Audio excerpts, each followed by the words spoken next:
नमस्कार दोस्तों, मैं राघवेंद्र सोलंकी तक्षशिला बुंदेलखंड में आपका एक बार फिर स्वागत करता हूं। आशा करता हूं कि आप लोगों की तैयारी अच्छी चल रही होगी। जो पिछली क्लासें आप लोगों की दी गई थी उसमें बताया गया था कि संधि के प्रकार बताए थे, कौन कौन सी संधि होती हैं। उसमें आपकी जो स्वर संधि है उसमें पांच पांच भेद होते हैं जो स्वर संधि के, उसके बारे में आपको जो आपकी दीर्घ संधि होती है उसमें आपको बता दिया गया है। इसके बाद आती है आपकी गुण संधि। तो गुण संधि के आपके उदाहरण सहित विस्तार में बताया जाएगा कैसे बनता है या कैसे इसका मेल होता है, कैसे इनका विच्छेद किया जाता है, तो कौन सा शब्द बनता है।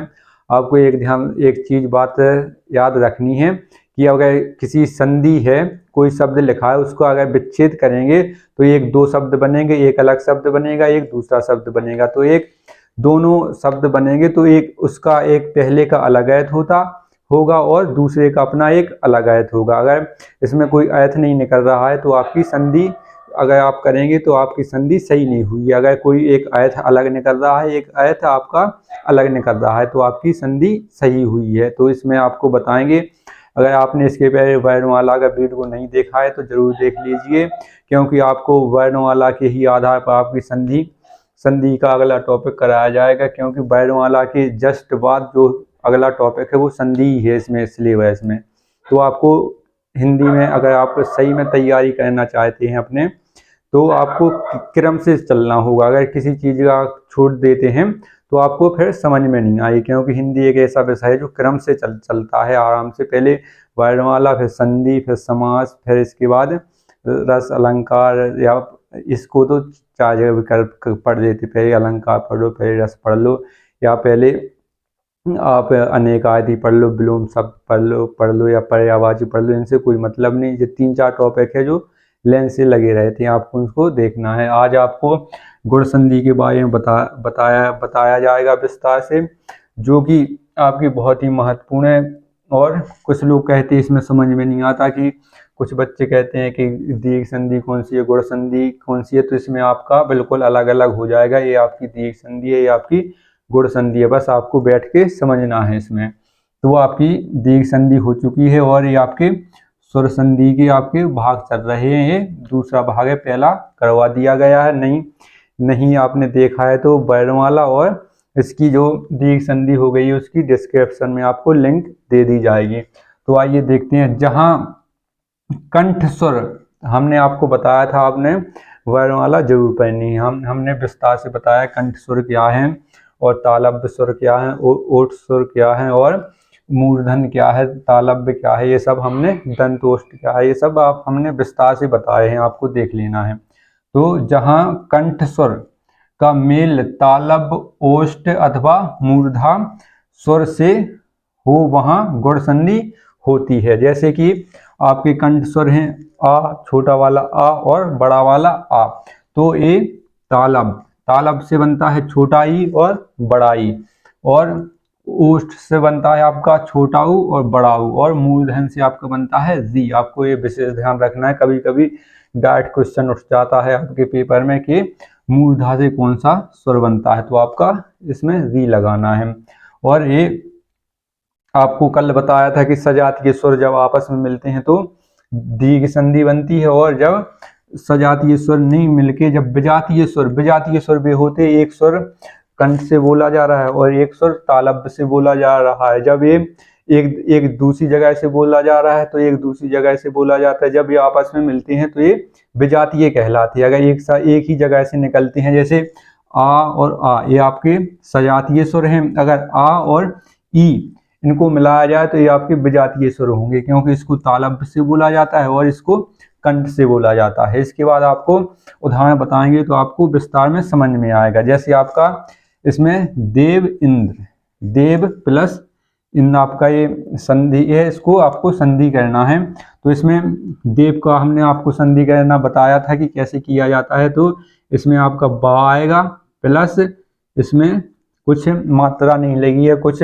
डंडा नहीं लगा है, तो आपका छोटा वाला माना जाता है। इसमें आ आएगा, प्लस ई का छुटा का ई हो जाएगा, तो इसमें आपका बन जाएगा ए। छोटी ई है तो ए, अगर बड़ी ई है तो आपका आई बनेगा। आपको ध्यान रखना है। तो आपका हो जाएगा देव इंद्र, देव इंद्र हो जाएगा। इसमें ए वाली ई आपकी इस पे चढ़ गई तो आपका देव इंद्र हो गया, ये आपको ध्यान रखना है। इसके बाद आपका दूसरा उदाहरण है, जैसे आधा नर प्लस इंद्र, तो इसमें हो जाएगा, इसके बाद आ आएगा प्लस ई है तो इसका छोटा ए हो जाएगा। इसमें आ प्लस ई मिलके आपका ए हो जाएगा, तो इसमें हो जाएगा नरेंद्र। तो आपकी ये गुण संधि है, जिसमें आपको ये विशेष का ध्यान रखना है। कोई कोई ट्रिक से बताता है कि इसमें अगर एक मात्रा हो तो ये गुण संधि होती है, और इसमें दो मात्रा हो तो ये वृद्धि संधि हो जाती है। तो इसमें ये नहीं करना। कभी कभी आप लोगों को ऐसे उदाहरण दे दिए जाते हैं कि इसमें मात्राएं दो मात्राएं भी नहीं रहती हैं, और आपको बताना पड़ता है कि इसमें कौन सी संधि है। तो इसका आपका अगला उदाहरण है, जैसा इसमें अगला उदाहरण आपका है, जैसे वीर प्लस इंद्र, तो इसका वीर प्लस इंद्र। आपको अपने अगर नोट्स बना रहे हों तो उसमें आपको नोट करते जाना है, क्योंकि ये आपको विस्तार से बताया जा रहा है इसमें। तो वीर का होगा आधा रा होगा प्लस आ होगा प्लस इंद्र का छोटा ई होगा तो बराबर ए बन जाएगा। तो इसका वीरेन हो जाएगा। इसमें रा पे रेप चढ़ जाएगी ये वाली वीरेन वाली, तो ये इसका हो जाएगा वीरेन। इसके बाद आपका अगला उदाहरण है मानव प्लस इंद्र।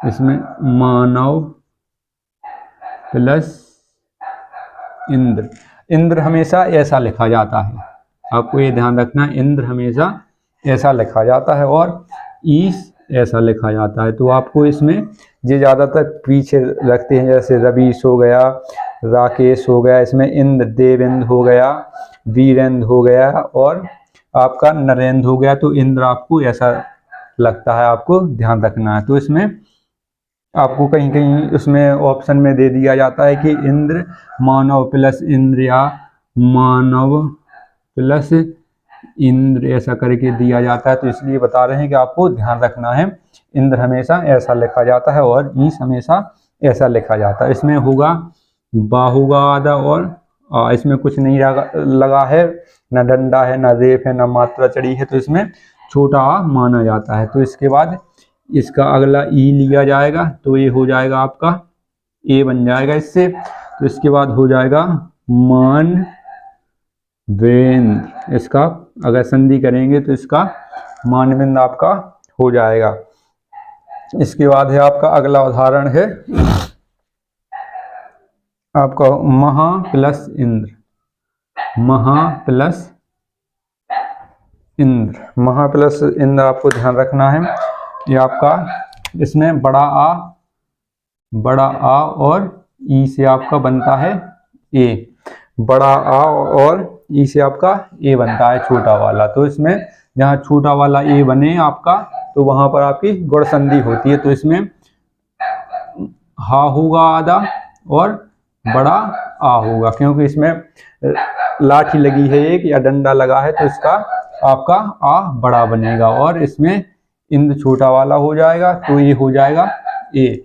तो इसका महेंद्र हो जाएगा, महेंद्र इसका आपका इसकी संधि हो जाएगी, आपका महा प्लस इंद्र की आपकी संधि हो जाएगी। इसके बाद है सुधा प्लस इंदु, सुधा प्लस इंदु, इसमें आपका हो जाएगा, इसमें सुधा है तो आपका सुधा का आपका हो जाएगा धा आपका आधा हो जाएगा और आपका बड़ा हो जाएगा प्लस ई आपका हो जाएगा, तो आपका ए बन जाएगा। तो इसका सुतेंद्रु हो जाएगा, इसका सुतेंद्रु।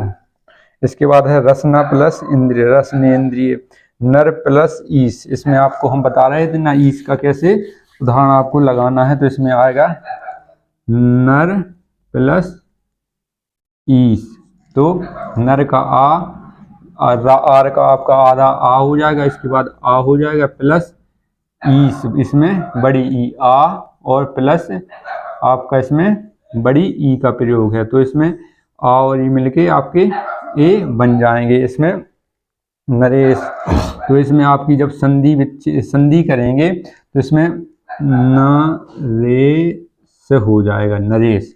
और इसको आपको नरेश को तोड़ना है तो नर प्लस ईस हो जाएगा। तो आपको ये ध्यान रखना, हमने कहा था कि जब कोई संधि आपकी उसको संधि विच्छेद करेंगे तो एक शब्द, एक नया अलग शब्द बनेगा जो अपना एक अर्थ लिए होगा, और एक दूसरा अर्थ बनेगा जो एक अपना अर्थ लिए होगा। तो नर माने होता है पुरुष, नर माने होता है पुरुष, और ईश माने मतलब प्रथम या ईश देव। नरेश मतलब नरों के देव या नरेश, तो मतलब नरेश माने होता है राजा, नरप, भूपति, ये आपके राजा के पर्यायवाची हैं। आपको पर्यायवाची में बताया जाएगा विस्तार से। अभी आपकी ये चल रही है संधि, तो आपको बताते हैं विस्तार से। इसके बाद है आपका महा प्लस ईस, महा प्लस ईस। तो आपको ये गुण संधि बता रहे हैं, आपको विस्तार से देखना, आपके उदाहरण से आपको जल्दी समझ में आएगी। तो इसको बता रहे हैं, इसका हा आधा हो जाएगा और प्लस आ बड़ा हो जाएगा। इसके बाद आपका ई बड़ी मान हो जाएगी, तो इसका आ बड़ा और प्लस ई बड़ी बराबर ए बनेगा इसका।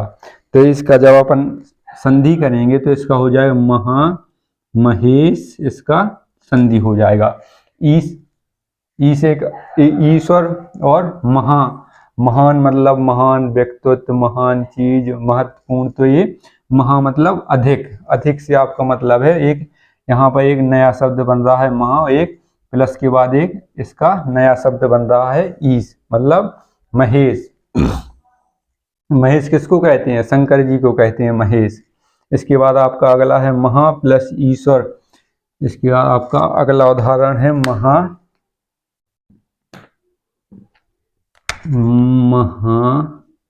प्लस ईश्वर। ईश्वर आपको देख लेना, ऐसा लिखा जाता है, इसमें आ प्लस बड़ी ई का प्रयोग हुआ है तो ए बना है, ए बन के ई। जब कंठ और तालब्य का प्रयोग हुआ है तो आपका ये ए बन गया है। आपको यहाँ पर विजातीय स्वर का प्रयोग हो रहा है, कंठ आ है कंठ वाला और ई है तालब्य वाला, तो ये विजातीय है। अगर ई आ कंठ वाले होते तो ये आपके सजातीय हो जाते। इसके बाद आपका जो इसमें हा आधा हो जाएगा और आ बड़ा हो जाएगा। इसके बाद ई बड़ी हो जाएगी, तो ये आपका आगे चल के ए बन जाएगा। तो इसका हो जाएगा महेश्वर, इसका आपका महेश्वर हो जाएगा। आपको देखना है। इसके बाद आपका है राका प्लस ईस, राका प्लस ईस। राका का आपका छोटा हो जाएगा और इसके बाद इसमें डंडा लगा है तो ये बड़ा आ हो जाएगा, प्लस ई बड़ी है तो इसमें ए बन जाएगा। इसका हो जाएगा राकेश। ये आपको ध्यान रखना, राकेश शायद चंद्रमा को कहते हैं। आपको एक बार देख लेना है। ये आपके उदाहरण है।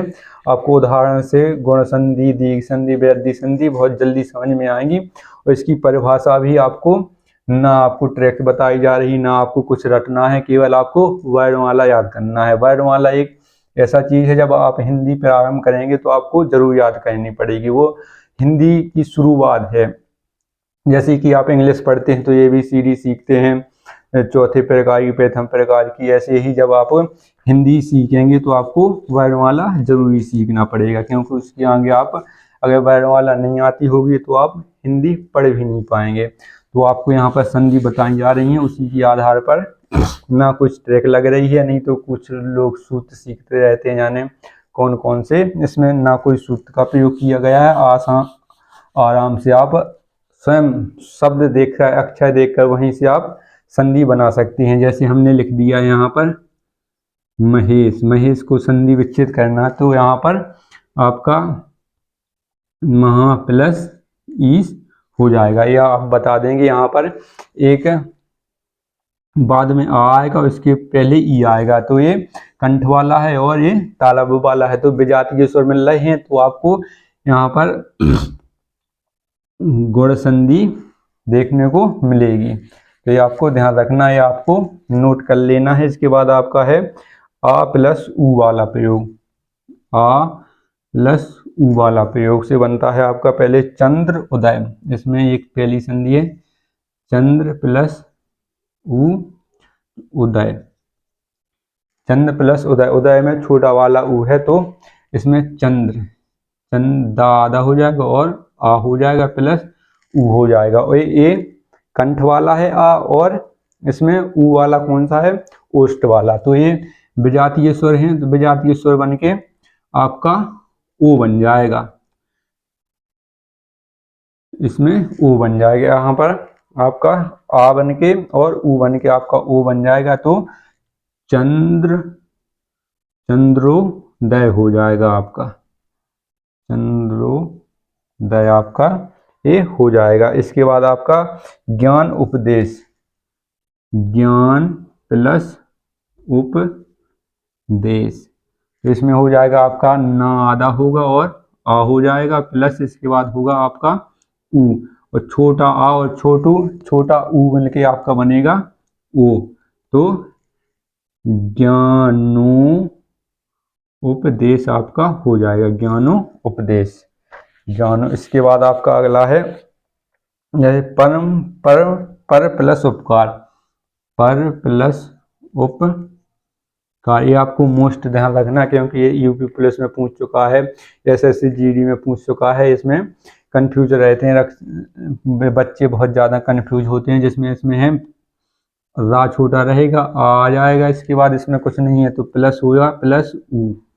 तो ये छोटा आ और छोटा ऊ मिलके ओ बन जाएंगे। तो परोपकार आपका हो जाएगा। जहां पर ओ हो, ए की मात्रा चढ़ी हो तो वहां पर गुण संधि होती है। ये इस प्रकार से होती है, आपको निकालना स्वयं आना चाहिए। आप इसका प्रैक्टिस करेंगे, आप 5-6 उदाहरण खुद लगाएंगे सुबह शाम तो अपने आप आ जाएगा। कुछ लोग, कुछ व्यक्ति या कुछ बच्चे कहते हैं ये बहुत ज़्यादा कठिन टॉपिक है, समझ में नहीं आता कौन सा है।